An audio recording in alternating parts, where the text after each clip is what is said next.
If we desire to avoid insult, we must be able to repel it. If we desire to secure peace, one of the most powerful instruments of our rising prosperity, it must be known that we are at all times ready for war. The value of liberty was thus enhanced in our estimation by the difficulty of its attainment, and the worth of characters appreciated by the trial of adversity. Someday, following the example of the United States of America, there will be a United States of Europe. Overgrown military establishments are under any form of government inauspicious to liberty, and are to be regarded as particularly hostile to republican liberty. Truth will ultimately prevail where there is pains to bring it to light. Let your heart feel for the afflictions and distress of everyone, and let your hand give in proportion to your purse. Bad seed is a robbery of the worst kind, for your pocketbook not only suffers by it, but your preparations are lost and a season passes away unimproved.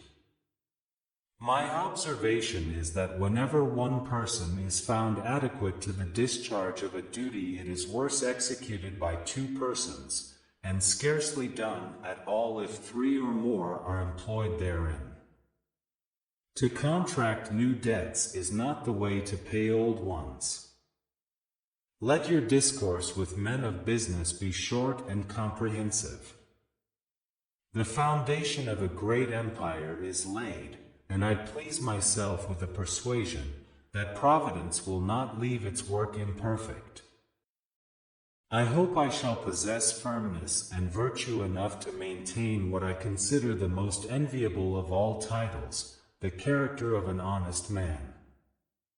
Gentlemen, you will permit me to put on my spectacles, for I have grown not only gray but almost blind in the service of my country. We should not look back unless it is to derive useful lessons from past errors, and for the purpose of profiting by dearly bought experience. The marvel of all history is the patience with which men and women submit to burdens unnecessarily laid upon them by their governments. Let us therefore animate and encourage each other, and show the whole world that a freeman, contending for liberty on his own ground, is superior to any slavish mercenary on earth. It is far better to be alone than to be in bad company. Happiness and moral duty are inseparably connected. It is better to offer no excuse than a bad one. Observe good faith and justice toward all nations.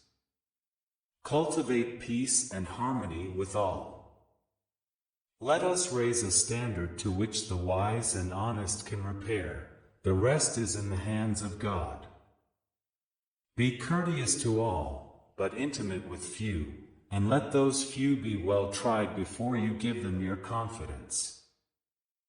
Reason and experience both forbid us to expect that national morality can prevail in exclusion of religious principle. My movements to the chair of government will be accompanied with feelings not unlike those of a culprit who is going to the place of his execution.